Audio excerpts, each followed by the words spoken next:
बिहार चुनाव में कांग्रेस का प्रदर्शन महागठबंधन की सबसे कमजोर कड़ी साबित हुई है।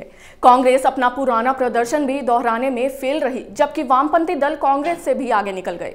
ऐसे में बिहार चुनाव का सियासी असर पश्चिम बंगाल में होने वाले चुनावों पर पड़ सकता है। कांग्रेस के बंगाल में सत्ता की वापसी की राह में एक तरफ दिक्कतें बढ़ेंगी तो दूसरी तरफ लेफ्ट के साथ सीट शेयरिंग में कांग्रेस की बार्गेनिंग पोजीशन पर भी असर पड़ सकता है। देखिए ये रिपोर्ट।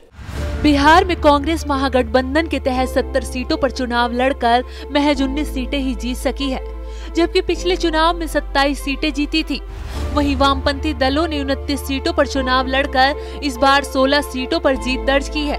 इस तरह से लेफ्ट का स्ट्राइक रेट कांग्रेस से काफी बेहतर रहा। यही वजह है कि महागठबंधन के सत्ता में न आने का ठीकरा लेफ्ट ने कांग्रेस पर फोड़ा है। सीपीआई के महासचिव दीपंकर भट्टाचार्य ने कांग्रेस की हार के बाद कहा कि महागठबंधन में कांग्रेस को ज्यादा सीटें दी गई। अगर हमारे पास ज्यादा प्रत्याशियों को टिकट दिए जाते तो परिणाम हमारे पक्ष में होता। महागठबंधन में कांग्रेस को जो 70 सीटें दी गई हैं, वे उसे संभाल नहीं सकी। वहीं पश्चिम बंगाल के कांग्रेस प्रभारी जितिन प्रसाद भी उनके बयान पर पलटवार करने से पीछे नहीं हटे।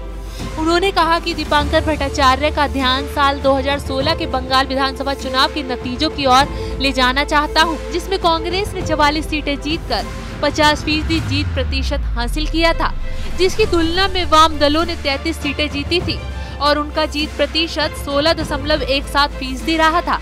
सियासी दलों के बीच गठबंधन विचारधारा और साझा लक्ष्य के आधार पर बना था, इसलिए उसे नतीजों के आधार पर नहीं देखा जाना चाहिए।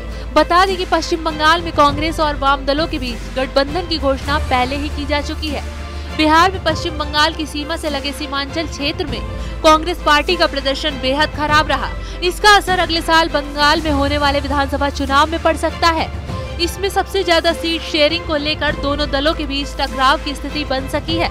साल 2016 के विधानसभा चुनाव में कांग्रेस ने 92 सीटों पर चुनाव लड़ा था और 44 सीटें जीतने में सफल रही थी। वहीं वाम दलों ने 200 से ज्यादा सीटों पर चुनाव लड़ा था और सिर्फ 33 सीटें जीत सकी थी।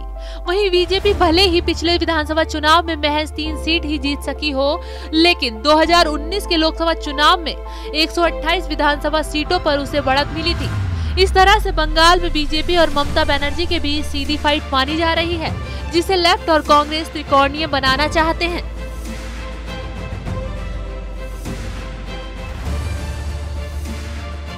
बिहार विधानसभा चुनाव के नतीजों के बाद जिस तरह से कांग्रेस और लेफ्ट दलों के बीच सीटों को लेकर बयानबाजी हो रही है, उससे बंगाल और असम में कांग्रेस और लेफ्ट पार्टियों के गठबंधन पर सियासी असर पड़ सकता है।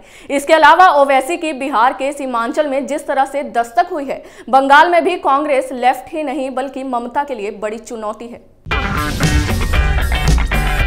अगर आपको हमारा वीडियो पसंद आया हो तो इसे लाइक करें, हमारे चैनल को सब्सक्राइब करें और हाँ, बेल आइकन दबाना ना भूलें ताकि आप तक हमारे वीडियो की नोटिफिकेशन पहुंचती रहे। आप अपना सुझाव हमें कमेंट बॉक्स में दे सकते हैं। हमारे साथ जुड़ने के लिए शुक्रिया।